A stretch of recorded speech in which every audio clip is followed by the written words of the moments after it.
Welcome to the Daily Dev Talk with me, Adrian Nantchev, where we explore and share experiences, stories, and lessons 7 days a week from across the games industry, helping you make the best game you can. Stay tuned for today's episode. Good morning, Overload Nation. Welcome to another episode of the Daily Dev Talk, talking to game developers from across the world to bring them experiences, stories, and lessons 7 days a week. Today, I'm joined with Mathew Kumar from MK Games to talk about their first game, Knight and Damsel. Mathew, talk about yourself first, please, and how you got into the games industry. Hi, I'm Matthew. I got involved in the industry quite a while ago, actually. Now, I originally went to university. I'm from Scotland, if you may be able to tell from my accent. And I originally went to the University of Glasgow, but to do computing, because I've always been interested in computers and games and all that.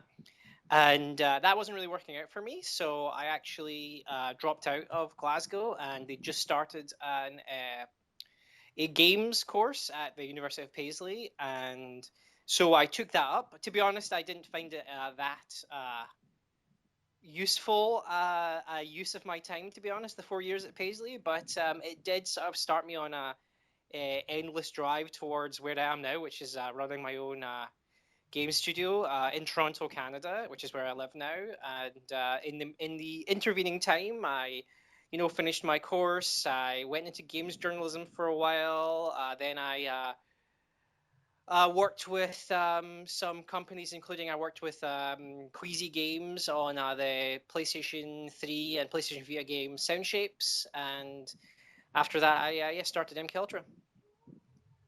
Oh, cool. So all over the place and been here for quite a while. Mm-hmm. That's pretty cool. So tell me about MK Ultra then. How many people is it and what's the structure? MK Ultra is sort of, I would describe it now as kind of a loose collective of, well, not, I wouldn't exactly, freelancers isn't exactly the word I would want to use, but it's a loose collective of developers, let's say. I am the, the main person who runs the company, deals with the business, and so when I refer to myself, I would say it's like CEO and creative director, because I'm also the person who's behind the ideas. And so far for the first project, we've worked with a variety of people. The person who would be closest to me is the technical director, lead programmer, Andrew Carvalho, but then we've also worked with a variety of artists and sound designers. Actually, only one sound designer, and musicians, and that's kind of how it works. Is just who we need and who is good is who comes on board if they're interested. Oh, that's pretty cool. That's cool. So you use a lot of contractors and outsourcing work. I wouldn't exactly call it outsourcing as such, because it's more sort of like distributed development, right? You're not like the person that becomes part of the team for the period of time that they work with you, rather than being someone who is separate, because there's so many tools now like Slack and other team, distributed team tools that allow you to remain in close contact working with someone. So I would never consider anyone we've worked with as purely a contractor. I've always wanted them to feel part of the company, even if it's only on that, on a project by project basis. So then, okay, so tell me about the first game that MK Ultra is making, Knight and Damsel. Tell me about it and what you wanted the player to experience. So Knight and Damsel started as a kind of a jam game. Shortly after I'd finished up work on Sound Shapes, I was kind of looking for the next thing to do. I wasn't quite sure on what the next path I was going to take was, and so every year in Toronto there's the Toronto Indie Games Jam. It's ran for, has it been 10 years this year? It's either 9 or 10 years. I think maybe 10 actually this year. And it's like one of, if not the biggest sort of single location games jams in the world. It's a great place to go to test ideas and kind of work with a team or work with people that you don't know before, and just really try and see kind of what you can create. And so I went to that jam.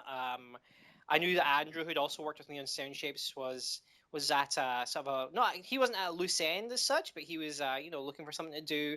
So I asked him if he wanted to join me in the jam, and then I'm friends with the folk at Cappy Games, and I asked if anyone there was looking for a team to join, and they came on board, and we I sort of prototyped this idea, Knight and Damsel, which is kind of based on the whole sort of what had been kind of popular in the I say popular.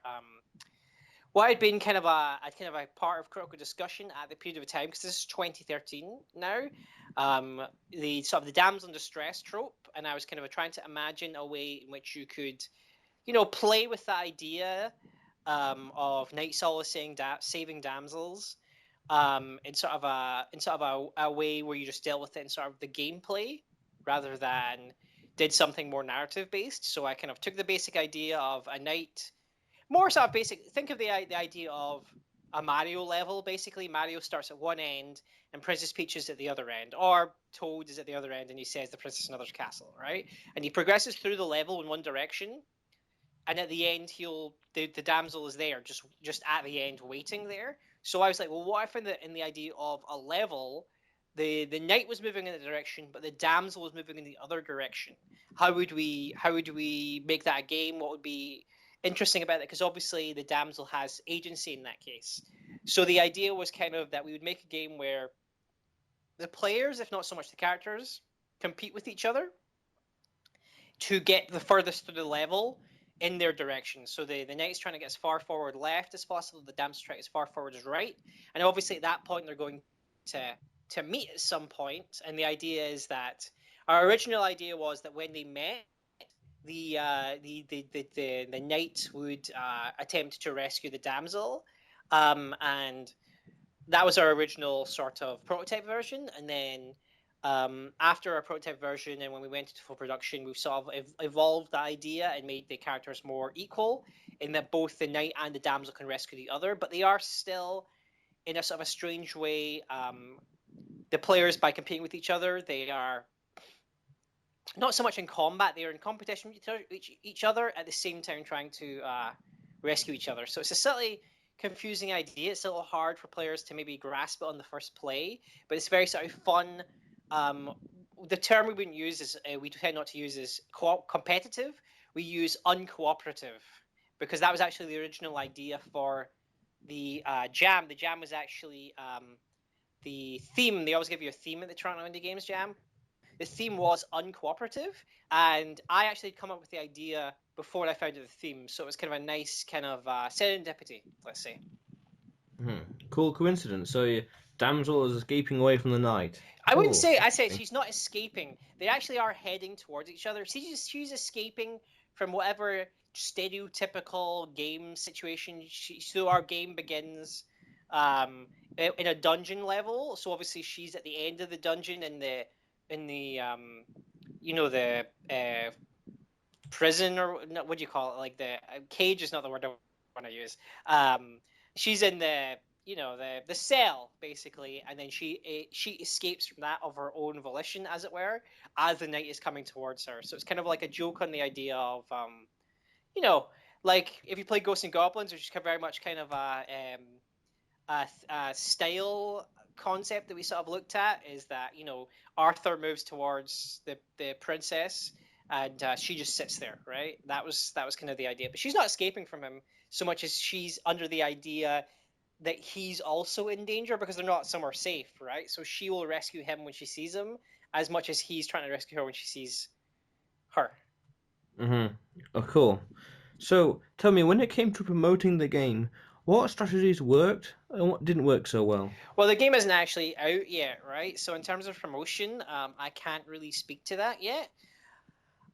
Well, So sorry. well, are you not using like Facebook or Twitter or social media or Oh yeah, well, contacting I mean, journalists? we're using all of those, but for me to make a sort of statement where I say this worked, this didn't work, I can't really say it Right. until the game has actually come out. What I would say is that obviously, social media is the easiest way to get the word out quickly. It's because obviously that's you direct to people. In terms of other media, we're still approaching traditional press, by which I mean the big websites and print, and we're still talking to YouTubers, streamers to try and get sort of word of mouth and representation in that way. Whether or not that gives us a big boost when we release or any sort of sense of the long tail is something I can't really say for definite yet. Okay. So how's it you going about funding the game? Funding is an interesting situation in that after I'd done the prototype, which was quite buggy actually, but it was definitely had something going for it. We sort of I sort of took the trip down to I think it was E3 where I did most of this. We took the trip down to E3 and just kind of made some meetings and met with a few different people and sort of stayed in touch. And this was again 2013. This was the time when Ouya had just launched, I think.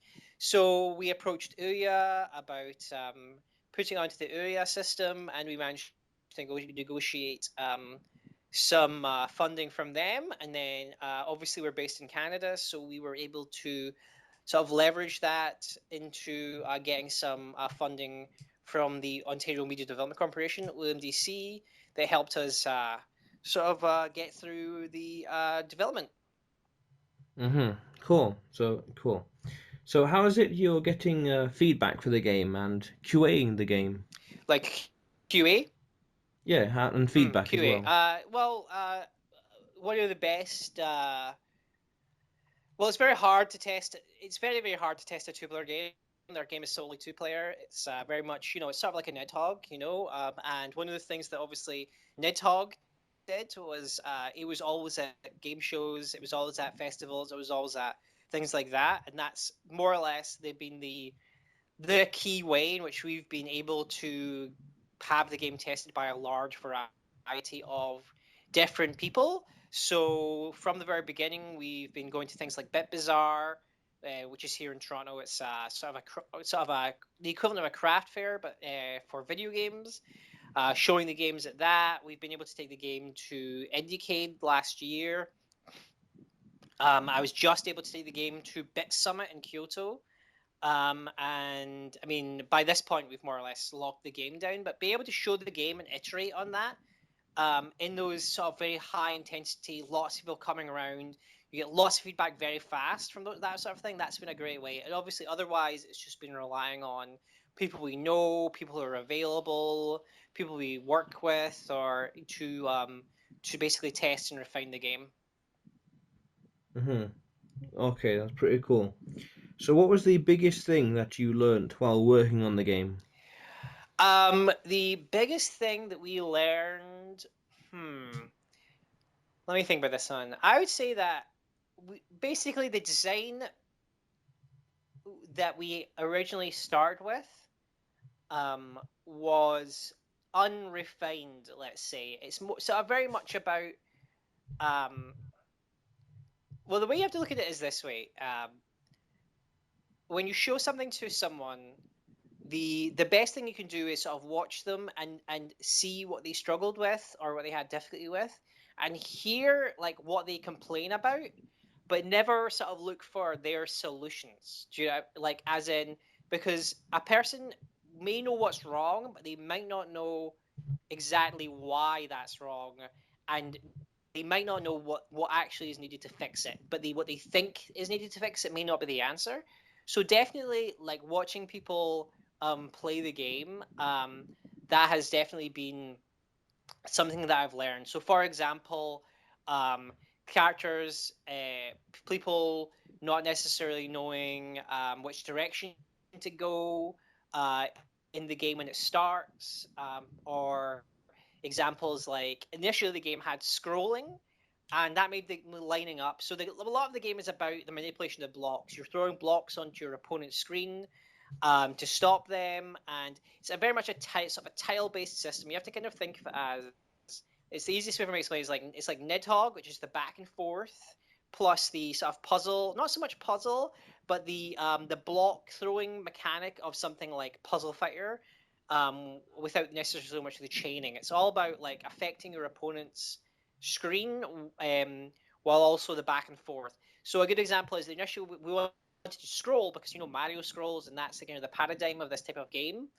But we realized that made it very hard to line up the blocks when you're getting into your opponent's screen because there'd be constant moving. Well, that didn't exactly. Well, it was definitely very sort of fluid and interesting. The sort of the more platformy mechanics made it too hard to concentrate on the sort of the puzzle aspect of it. So we basically made the decision to cut scrolling and make it sort of a flick scroller, more about scoring screens than it was about progressing through a level, and that was like a big sort of deal from us, and that was something we could only have got from watching people play it. And the beginning of that answer was very rambly, so you could probably cut the beginning of that or something, but I got to where I was going. Okay. So, what was the worst thing that happened, and how did you overcome it? The worst thing that happened. I mean, the most difficult thing for this has probably been just that the production has taken a lot longer than we thought. Definitely, at the beginning, we kind of assumed this would be a very quick project, but definitely because of my own. It's kind of funny. I did a lot of the art production on Sound Shapes, and that should have taught me that art production takes quite a long time, or can take quite a long time, unless you're very very serious about it. And definitely something that we kind of hit was that we weren't getting the art done on the schedule we needed, and realistically a lot of that problem was that we hadn't fully done the required sort of project management that we should have done. So probably the worst thing that happened for us was to not fully project manage the project. And as a result of that, what happened is that we got very behind on a lot of stuff, and because time had been wasted, we weren't able to keep up the same kind of schedule that we should have had. So although we set ourselves, when we did the project management, we set ourselves a very clear and an acceptable schedule for us, even that we weren't able to hit simply because of the earlier wasted time. No one was really at fault, apart from possibly. I mean, I would say I was at fault for not being but it's one of those things that you can only learn by making a mistake. So this project could have been done maybe like a year ago if when we'd started it, we'd realized what had to be done and when things needed to happen. And even when we set our schedule, we still thought would have been would not have taken, another year. We probably be 6 months. And again, that's what we probably wanted it to hit. But the 2 years in the project total is kind of, it's something that we've learned from, and the next one will be dealt with in a much more clear, managed fashion. I think that's the biggest sort of takeaway we've had. Oh, brilliant! So, art production can delay things, as well as and project management that you claim, and so now it's on record, it's in public domain that you say you're responsible for that. Yeah, I'm definitely would be responsible for not sitting down and doing the correct scheduling and project management because we kind of just thought it would be quick. Do you know what I mean?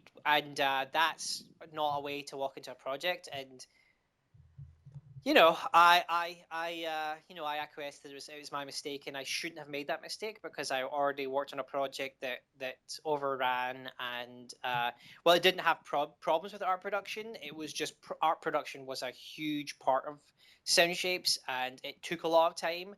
We were aware of that at the time. Whereas I sort of thought that because our game only has like 4 worlds and 16 blocks and 2 characters, and like 4 backgrounds and a UI, that in your head that doesn't seem that much. But when you consider all the animation, all the individual animations, all the animation required from blocks, you have to schedule those things out. You can't just say, how long is a character going to take? A couple of weeks? Okay, that'll be fine. You have to actually think, okay, what does that actually mean?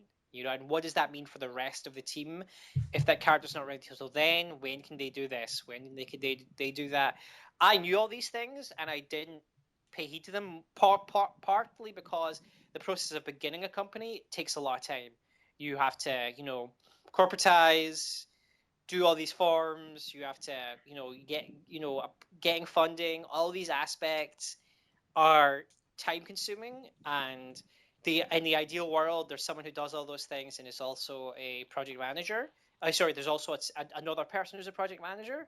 Um, but obviously, indies are small. As I say, the ultimate team was never more than 6 people at any one time. So and that's something that you just have to live with. You have to crush a little bit, even if in your head it's just you want to just design a game and make it. There's all the business and all the management that has to come, and I think I dropped the ball early on that, but the next one won't. Oh yeah, brilliant. Okay, so what was the best game dev purchase you made, and whether it was a software license or a top quality piece of hardware or equipment, or simply a comfortable chair, a good desk, or a second monitor? Oh, the best game dev purchase. I wouldn't say it was not something for me, because I'm kind of I don't know. I'm quite happy to work in coffee shops and so on, which is where I tend to do a lot of the work. I see distributed, but definitely feel that funding. So Andrew Carvalho works at Bento Miso, which is sort of a development co-working space here in Toronto, and I obviously paid for, not I, sorry, the company, as part of its office budget, if you know what I mean, paid for the space there. And I feel that for Andrew, that as a programmer, having other programmers around, rather than just being, say we considered having an office space, um, it would just have been like me, him, and maybe some artists. The community would have been within our company, but with people coming in and out would be quite the same thing. Having a co-working space was definitely a great purchase, because there's always people there. There are people to talk to if they have problems. Other people working on games. Um, it definitely a sense of community, and it's kind of weird for me telling this third hand, because I have not fully engaged with that. It's not something that works for me personally, but I know that for a lot of people, and it's definitely a great thing, and I would definitely recommend for developers who kind of want a community. That's like a great purchase, is a co-working space like Bento Miso. There are others in the city, I think, but that's definitely the one I know one can recommend. Brilliant. So, what game development related book, lecture, or learning resource can you recommend? Game development, book learning, or resource. I actually think a great resource is the GDC Vault.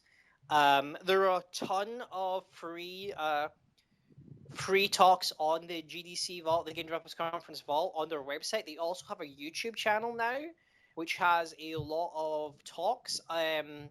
You're not necessarily going to get like in-depth programming information or anything, but I mean, a lot of talks are maybe more inspirational. There's a lot of good post-mortems, but um, to step back from that sentence, actually, the post-mortems, for example, are a great example of something that's good to watch, because they can be both inspirational but also very brass tacks on the kind of things that, as we've been talking already, that went wrong or went right in the development.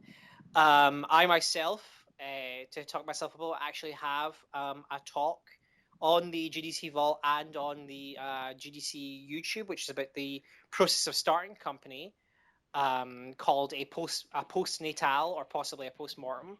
Perhaps you can link that in the show notes or something. That I think is possibly useful to some people. But I would not saying it to recommend by myself. I'm saying it because there are fantastic talks. I recently watched one about the development of Another World, I think it was, that I thought was great. There's a great one in the development of Alone in the Dark. There's basically what's good about it is you can find maybe a game that you love as a player, and you can hear the stories as to what went into making that, and that can, as I say, can either purely inspire you, or it can actually give you some concrete stuff that's handy. But there's a whole variety of talks on the Vault available for free and on the YouTube, and that's 100% one of the best ways you can spend your time is just digging into that Vault. Okay. So, like an Evernote or a Trello, do you have a useful or productivity enhancing software, app, or website worth sharing? It's totally got to be Slack. Slack obviously is a sort of a team tool, which is just purely kind of like Twitter for teams. You just can send messages to each other, you can share files and so on. And it's kind of one of the reasons why it's been so easy to run as a distributed company. You know, we're not having to rely on emails, we're not having to rely on Google Chat or something. There's this one tool that you open up. You can also close it, and when it's open, you can interact with your team fast, easy. You can share, so for example, right now, my sound designer and video maker is sharing with us our launch trailer, which we're just getting ready for this week. He just has to upload a link to the YouTube, and then we can chat about it in the window. It's great. It's one of the reasons why I'm able to sort of work in this lonely way that I do, which is preferring to work either at home with the cat or at a coffee shop with a coffee. I really can't recommend Slack more as a tool for distributed indie teams. So yeah, Slack, 100%. Okay. So Matthew, what advice can you give to aspiring game developers, small indie studios, and people trying to get to where you are today? Well, I'm not sure anybody wants to get where I am, obviously, other than simply the aspect that I am just about to actually release a game. So I think that's good. If we were saying what would I recommend companies do, or people who are just starting out do, basically, well, companies, it's to be serious and to do contracts. That's the one advice that I have, is that you protect yourself and the people you work with by making sure you all have contracts that clearly state what's required of people, and clearly make sure there's absolutely never going to be any issues on that level. Everyone knows what they need to do, and it's backed up by the letter of the law, which is what a contract more or less is. And for individuals, I don't know if I have any advice. It's just to treat everything seriously.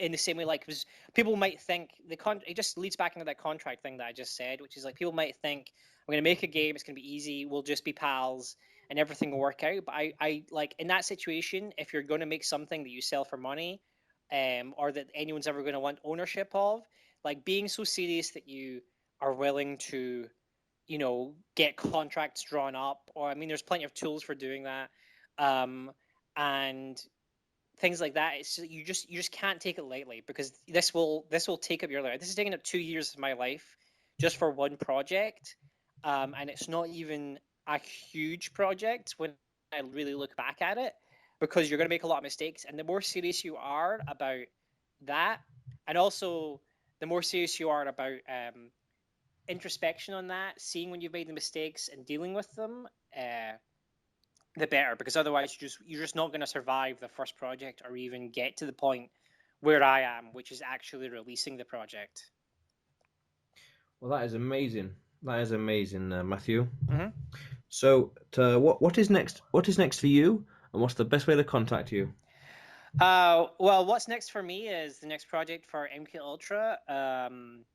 That is still being explored, but whether we'll have anything to say about that anytime soon is probably not.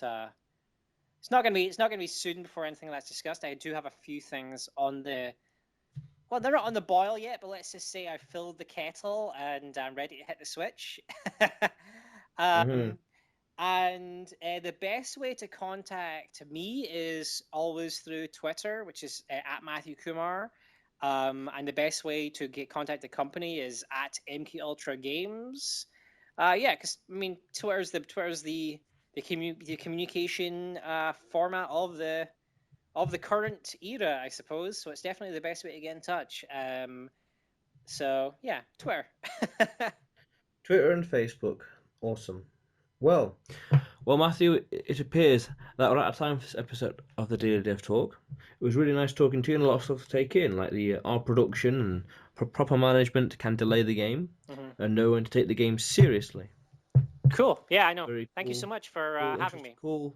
Yes, and cool, interesting concepts as regards to the game and it being an uncooperative game. Awesome. So, stay tuned, Overload Nation. More episodes to come. Thanks for listening to today's episode of the Daily Dev Talk with me, Adrian Nantchev. If you are a game developer that wants to get your name and game out there and to share your experiences and stories, or you have feedback or opinions of the show, then contact me at info@gameoverload.co.uk. That's info@gameoverload.co.uk. Stay tuned for tomorrow's episode, more to come.